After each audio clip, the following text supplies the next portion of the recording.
어떤 사람이 주께 와서 이르되 선생님이여 내가 무슨 선한 일을 하여야 영생을 얻으리이까?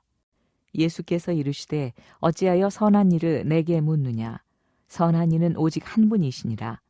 네가 생명에 들어가려면 계명들을 지키라. 이르되 어느 계명이오니까? 예수께서 이르시되 살인하지 말라, 간음하지 말라, 도둑질하지 말라, 거짓 증언하지 말라. 내 부모를 공경하라. 내 이웃을 내 자신과 같이 사랑하라 하신 것이니라. 그 청년이 이르되 이 모든 것을 내가 지키었사온데 아직도 무엇이 부족하니이까? 예수께서 이르시되 내가 온전하고자 할진대 가서 내 소유를 팔아 가난한 자들에게 주라. 그리하면 하늘에서 보화가 내게 있으리라. 그리고 와서 나를 따르라 하시니 그 청년이 재물이 많음으로 이 말씀을 듣고 근심하며 가니라. 오늘 본문에 보면 예수님께 어떤 한 사람이 나와서 물어요. 선생님, 내가 무슨 일을 하여야 영생을 얻을 수가 있겠습니까? 무슨 선한 일을 하여 영생을 얻을 수 있습니까? 이렇게 물어요. 그런데 이제 16절에 보면 어떤 사람이라고 되어 있고 또 20절에 보면 청년이라고 되어 있어요. 그러니까 젊은 나이였던 것 같아요. 같은 말씀이 마가복음에도 나오고 누가복음에도 나오는데 그것을 종합해 보면 부자였던 것으로, 그리고 또 한 복음서에는 관원이었던 것으로 기록하고 있어요. 종합해 보면 이 사람이 젊은 나이에 일찍 출세한 사람이었던 것 같습니다. 그래서 재물이 많고 아마도 추정하기를 사내들인 공의 회원이 아니었겠느냐 그렇게 추정하기도 합니다. 사내들인 공의 회원이라고 하는 것은 우리나라 국회의원 신분보다 더 높은 그런 이제 직인데 그런 직분을 가지고 있었던 것이 아니냐. 그러니까 모든 면으로 볼 때 별로 부족한 것이 없는 그런 사람이었다는 거죠. 관원이었고 출세했다는 이야기죠. 부자였고 또 젊은 나이였었고, 근데 그의 마음속에 해결되지 않았던 문제가, 그의 지식으로 관직으로 물질로 해결되지 않았던 문제가 하나가 있었습니다. 영생에 관한 문제. 사람 어디로부터 와서 어디로 가는 것인가? 정말 하나님의 나라는 있는 것인가? 아마 그런 것이 이 사람의 궁금증이었던 것 같아요. 그러니까 영적인 갈망을 가지고 소망을 가졌다는 면에서는 좋았다 그렇게 이야기를 할 수 있어요. 그래서 이제 예수님에 관한 소문을 들었던 것 같고 예수님께 나와서 물은 거예요. 내가 무슨 선한 일을 하여야, 내가 무슨 선한 일을 하여 영생을 얻으리까? 이렇게 이제 물은 것입니다. 선한 일을 왜 나에게 묻느냐? 예수님 말씀하시면서 선한 이는 오직 한 분이시다 그렇게 이야기하면서 생명에 들어가면 계명들을 지켜라, 계명을 지켜라 그렇게 말씀하십니다. 그러니까 유대인들은 많은 계명을 가지고 있었잖아요. 그것이 이 사람이 어느 계명입니까? 이렇게 물어요.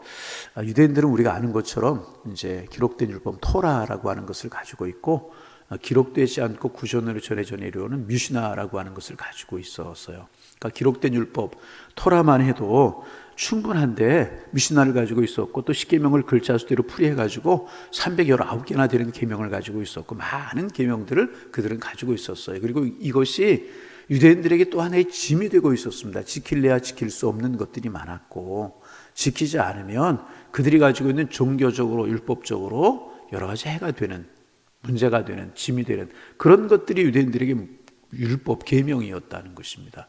이게 짐이 되고 이 율법 계명이라고 하는 것이 사람을 살리기 위해서 주님이 하나님께 주신 것인데 이것이 유대인들에게 큰 짐이 되고 있었다는 거죠. 그래서 로마의 수탈을 받고 식민 통치를 받는 것도 짐이 되고 있었는데 이 종교적으로 이 계명이라고 하는 것, 율법이라고 하는 것도 그들에게 짐이 되고 있었습니다. 여러분, 우리가 이제 신앙생활을 하는데 늘 신앙생활하면 조심해야 될 것이 하나가 있습니다. 뭔가 신앙이라고 하는 것이, 믿음이라고 하는 것이, 예수 믿는 것이 우리에게 짐이 되어서는 안 된다는 거죠. 그러니까 신앙생활하는 것이 우리의 인생에 또 하나의 짐이 되면 안 되고 신앙생활이 행복이 되고 신앙생활이 기쁨이 되고 신앙생활이 자유가 되어야 할 줄로 믿습니다. 주님 주시는 사랑 안에서 기쁨을 얻고 주님 주시는 사랑 안에서 감사를 누리고 주님 내게 주신 은혜, 내게 주신 영생, 내게 주신 구원, 하나님의 자녀됨의 선물, 이런 것들이 너무너무 귀해서 감사함으로 예배하고 기쁨으로 기도하고. 그래서 여러분, 오늘 새벽에 하나님의 전에 나와서 이렇게 기도하는 우리도 이것이 짐이 되지 아니하고 그저 주님 주신 사랑이 감격하고, 기도하면 주시겠다고 하시니 은혜로 기도하고, 기쁨의 신앙생활이 되어야 될 것이라는 거예요. 여러분, 신앙생활하는 감격이 있으십니까? 갑자기 아멘이 확 줄어들었어요. 또 하나의 짐이 되고 있지는 아니하십니까? 여러분, 이거 세상 사람들 많은 짐들을 지고 살아가요. 근데 우리는 예수 믿는다는 것이, 신앙생활한다는 것이, 예배 드린다는 것이, 하나님 앞에 나온다는 것이 짐이 되어서는 결코 안 된다는 거죠. 다시 말하면 우리의 신앙생활이 억지가 되어서는 안 되고, 나를 구원하신 하나님의 은혜가 감사하고, 나를 주님 백성 삼아주신 주님의 은혜가 너무나 고맙고, 죄 가운데 살아갔던 우리를 구원해 주신 주님의 사랑이 너무나 놀라워 감격으로 신앙생활하고 기쁨으로 신앙생활하고, 시간이 있으면 일이 있으면 하나님의 손으로 달려나가고 주님께로 달려나가고, 이것이 신앙생활이 되어야 될 것이라. 그래서 늘 이야기하죠. 우리 신앙생활하는 자세가 두 가지가 있어요. 율법적인 자세가 있고 복음적인 자세가 있습니다. 율법적인 자세는 뭐예요? 내가 예배드리지 않으면, 내가 교회 나가지 않으면 벌 받을까 봐 예배드리고 벌 받을까 봐 교회 나가는 것. 그것은 뭐예요? 율법적인 자세예요.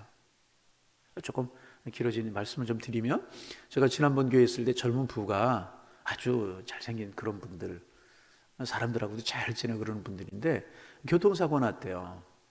그래서 어느 병원에 입원해 있다고, 그래서 신방 갔죠. 정형외과에 입원해. 그러니까 목에도 이런 거 이렇게 보조대 그런 거 하고 계시더라고요. 제 얼굴 보고 얼굴을 못 들어요. 죄송합니다 목사님, 죄송합니다 목사님. 그래요?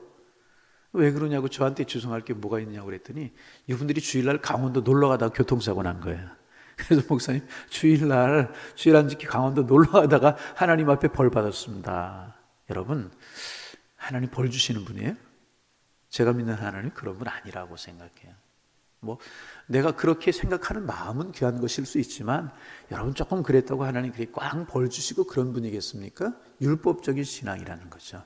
내가 주일날 안 지키면 벌 받을까 봐 주일 지키고 신앙생활하고 헌신하는 것이 아니라, 나를 구원해 주신 주님의 사랑이 감사해서, 나를 인도하신 주님의 은혜가 고마워서, 천국 백성 삼아주시고 아름다운 천국을 나에게 예배해 주신 그 주님의 사랑이 고마워서 믿음의 길을 걸어가는 그 신앙생활이 되어야 될 것이라.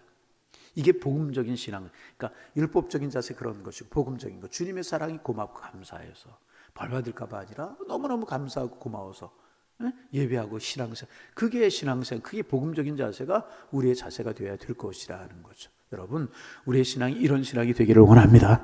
감사하고 고맙고 귀하고, 그래서 예배하고, 그래서 기도하고, 그래서 믿음의 길을 걸어가고,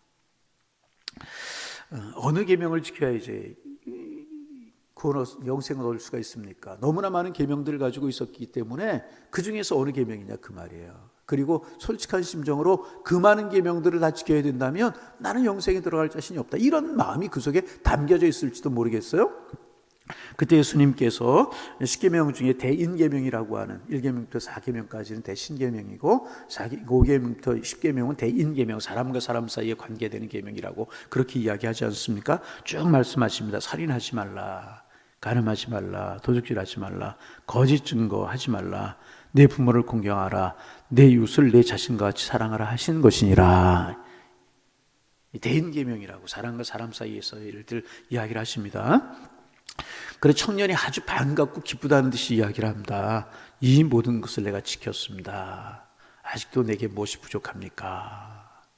내가 이 모든 것, 지나가는 이야기를 하는 것 아니고요, 지키지 못했지만 지킨 것 아니고요, 실제로 지켰던, 그리고 이 계명들은 우리가 기본적으로 지켜야 우리 사회의 모든 질서가 유지되는 것들 아닙니까? 살인하지 말, 간음하지, 도둑질하지, 이런 거, 거친 거, 그렇지 않습니까? 이 모든 거, 우리도 이런 것들은 지키며 살아가는 것이잖아요. 그래서 이 사람이 이제 내가 모든 것을 지켰습니다. 아직도 무엇이 부족합니까? 그렇게 이야기를 해요. 그래서 예수님께서 이렇게 말씀하십니다. 내가 온전하고자 할진대 가서 내 소유를 팔아 가난한 자들에게 주라. 그리하면 하늘에서 보화가 내게 있으리라. 이 청년이 다 괜찮았는데, 높은 관직, 많은 재물, 부 있었단 말이죠. 그런데 예수님께서 그를 바라보실 때에 이웃을 향한 사랑의 마음이 부족했다는 거죠. 젊은 나이에 출세했어요. 많은 재물을 가지고 있어요. 재물도 내 것, 관직도 내 것. 그리고 그 후에 영생의 문제만 해결되면 얼마나 좋을까, 그런 생각 가지고 있었다는 거죠. 이런 그의 생각 속에 하나님이 어디 계시고, 이런 그의 생각 속에 이웃이 어디에 있느냐 말이죠. 그래서 말씀하셨어요. 온전하고 잘진데 가서 내 소유를 팔아 가난한 자들에게 나눠주라. 여러분, 긴장하지 마세요. 우리에게도 재물을 팔아, 우리의 소유를 팔아, 집을 팔아, 땅을 팔아, 우리의 소유를 팔아 가난한 사람들에게 나눠주라, 그런 이야기 아니라는 거죠. 이 청년에게 한 가지 부족한 것이 있었는데, 그것이 뭐냐? 이웃을 향한 사랑의 마음이었다는 거죠. 다시 말하면 오늘 우리가 하나님 앞에 신앙생활하고 믿음의 삶을 살아간 우리에게도 한 가지 부족한 것들이 있을 수 있다는 거죠. 어떤 사람은 이웃을 사랑하는 마음 참 많아요. 그런데 하나님을 향한 예배 생활은 부족할 수 있다는 거죠.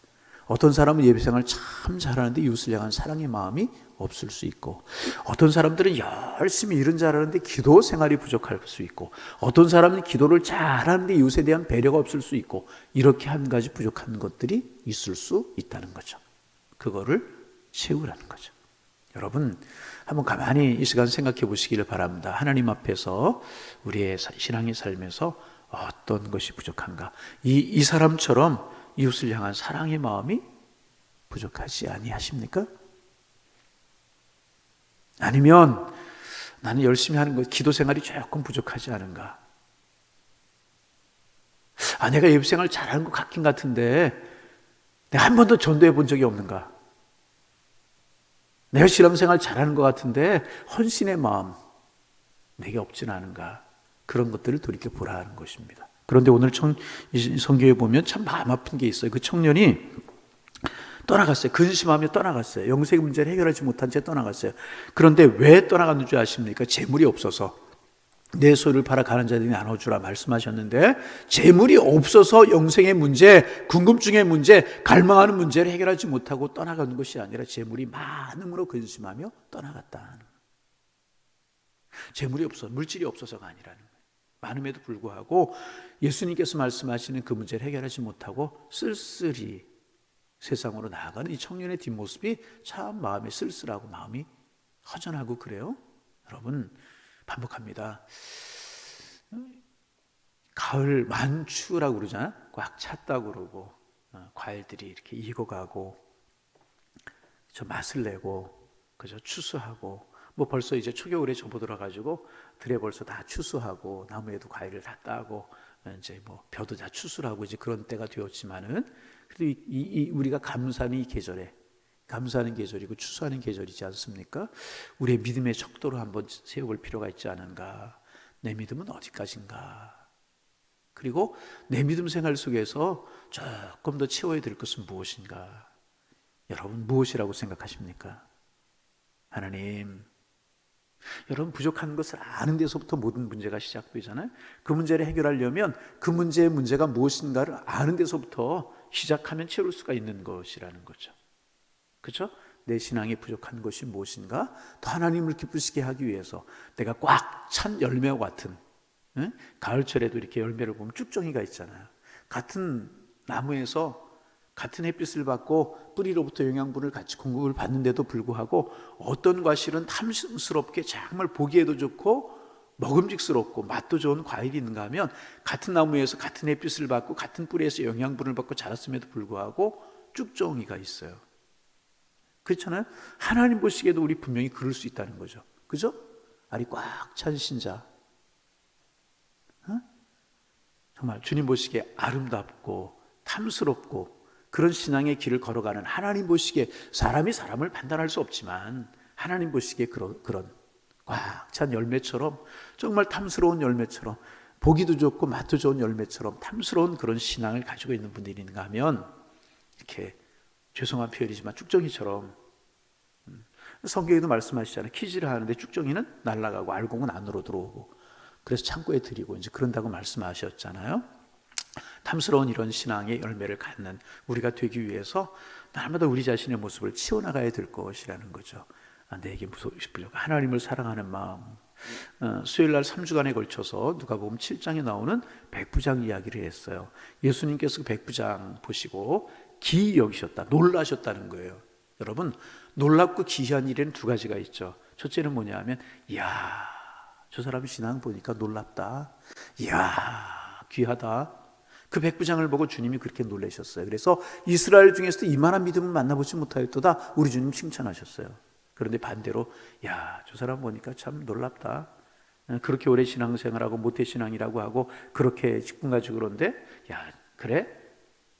기이 여기는 것도 둘로 나뉘어질 수 있다는 거죠.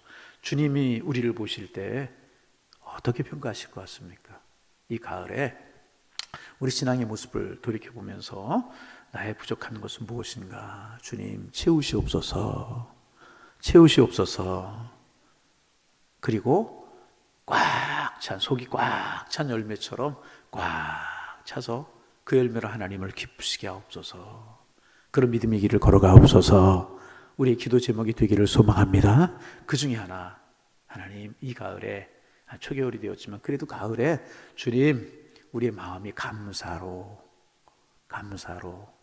기쁨으로 가득 차게 하여 주옵소서. 여러분, 감사가 우리 속에서 우러나올 수 있는 것을 감사할 수 있다면 이거 여러분 꽉 찬 것이 아니겠습니까?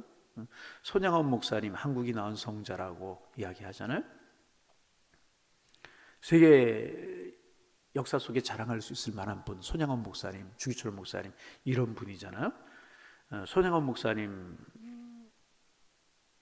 애양원이라고 하는 곳에서 나환자들을 위해서 살아가셨잖아요.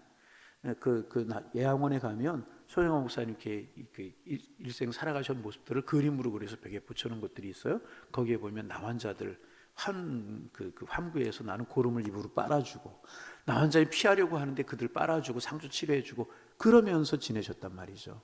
그렇죠? 그러다가 이제 동인이 동시라고 하는 두 아들이 공산당의 총에 의해서 희생을 당하잖아요. 그때 장례식에서 했던 7가지 감사인가요? 여러분 기억하십니까?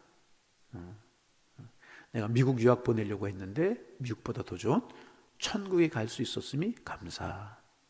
자녀들 중에서 가장 귀한 자녀들을 순교의 제물로 받으심이 감사. 이런 감사, 여러분 할 수 있는 감사 아니잖아요. 그런데 그런 감사를 하고 또 그 자기 아들을 죽인 그 공산당원을 자기의 아들로 삼는, 그래서 손동희 검사님이라고 손양원 목사님의 그 딸이 그런 모습을 보면서 한동안 신앙을 저버렸다고 그러죠.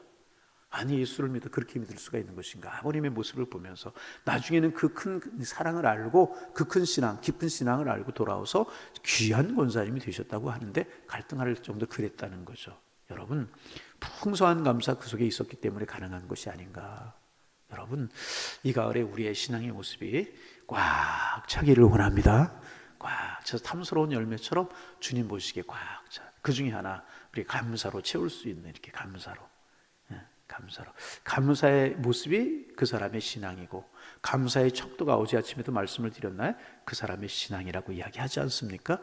우리의 부족한 것들을 채우는 이 결실의 계절이 될 수 있기를 바라고, 그 중에 하나 또 감사로 가득히 채워갈 수 있는 은혜가 있어서 여러분, 주님 보시기에 야 귀하다. 한번 따라서 해보실까요? 야 귀하다. 안 따라 하시네요. 한번 야 귀하다. 예. 안 따라 하시는 것 같은데, 야가 길수록 해줘요. 한번 해볼까요? 야, 그 다음에 귀하구나. 주님 우리를 평가할 수 있는 믿음의 인물들 되시기를 주님의 이름으로 축복합니다. 하나님, 오늘도 하나님의 전에 나와 우리 서로 말씀 묵상하며 하루를 시작합니다. 청년이었고 관원이었고 재물이 많았던 이 사람, 거기에 영생의 소망의 문제까지 해결되면 얼마나 좋을까. 좋은 출발이었지만 결국 이기적인 욕심이 너무나 가득했기에 그 문제를 해결하지 못한 채로 세상으로 가버리고 말았습니다. 주님, 우리에게 재물을 바라가는 사람들에게 나눠주라 말씀하시는 건 아니지만 영적으로 육적으로 우리의 삶에 부족한 것이 무엇인가, 이 아침에 되돌이켜보라고 들려주시는 말씀 감사합니다. 우리에게도 사랑의 마음이 부족합니까? 열심이 부족합니까? 나눔이 부족합니까? 감사가 부족합니까? 하나님, 성령으로 채워주옵소서. 하나님, 내 부족한 건 내가 채울 수 없지만 노력하게 하시고 주님 채우시옵소서. 간구하는 저희들 될 수 있도록 축복하여 주셔서 잘 익은 과일처럼, 탐스러운 과일처럼 이 가을에 탐스러운 신앙의 열매를 주님 앞에 드리며 감사와 사랑의 열매를 주님 앞에 드리며 그 감사와 사랑을 나눌 수 있는 아름다운 절기가 되게 도와주셔서 하나님 점점 더 우리의 신앙이 성숙해가고 완숙해가고 온전해져 갈 수 있는 저희가 되게 하셔서 주님 보시기에 기이 여기시며 야, 이만한 믿음 만나보지 못하였도다 칭찬할 만한 믿음 저희들의 믿음이 될 수 있도록 인도하여 주옵소서. 추수감사주의를 우리 한 주 두 주 앞에 두고 있습니다. 내가 무엇으로 하나님 앞에 감사할까? 어떤 감사를 주님 앞에 드릴까? 묵상하면서 최고의 아름다운 감사를 주님 앞에 돌려드릴 수 있는 저희가 되게 도와주셔서 더 큰 감사의 조건으로 채우시고 더 아름다움으로 채우시는 하나님의 축복 누리며 살아갈 수 있는 저희가 되게 하여 주옵소서. 하나님, 수학능력고사 며칠 남지 않았는데 수험생들 하나님 마지막까지 잘 마무리하게 하옵소서. 흔들리지 않게 하여 주옵소서. 컨디션에 이상 없도록 주님 지켜주시고 수험장에 최상의 컨디션을 가지고 들어가게 하시고 하나님 정말 유감 없이 실력 발휘할 수 있도록 도와주셔서 좋은 결과 나올 수 있도록 축복하여 주옵소서. 위에서 기도하는 부모님들 그 간절한 기도 들으시고 평강의 평강으로 자녀들의 진로를 축복하여 주옵소서. 수험생들만이 아니라 취업의 문제를 놓고 자격시험을 놓고 또 인생의 진로를 놓고 결혼 문제를 놓고 기도하는 젊은이들 많이 있습니다. 하나님 그들에게 함께 하셔서 믿음으로 기도하며 믿음으로 준비하게 하시며 앞길들이 시원시원하게 열려나가는 하나님의 축복이 있게 하시고 좋은 소식이 이곳저곳에 들려올 수 있도록 우리 하나님이 축복하여 주옵소서. 하나님 이제 우리 예배 생활, 교회학교, 구역예배, 찬양대 하나님 앞에 헌신하는 마음들 회복되어야 될 텐데 하나님 코로나가 점점 줄어들게 하시고 하나님 이길 수 있는 힘을 주시고 하나님 앞에 나아가는 것들 열심을 품게 하셔서 주님의 사랑 속에 언제나 회복되고 채워져 가며 또 채워져 갈 수 있도록 우리 하나님께서 인도하여 주옵소서. 서로 위로하고 격려하고 축복하는 삶을 살게 하셔서 우리의 마음이 가득 차고 기쁨으로 넘쳐날 수 있는 그런 삶이 될 수 있도록 도와주옵소서. 이 새벽 주님 앞에 나왔습니다. 하나님 기도할 때 들으시고 우리의 기도가 간절할 수 있도록 주님 축복하여 주옵소서. 히스기야처럼 간절한 마음으로 우리의 문제를 주님 앞에 내어놓고 기도하게 하시고 주님이 관여하시는 은혜를 볼 수 있도록 주께서 인도하여 주옵소서. 예수님의 이름으로 기도하옵나이다. 아멘.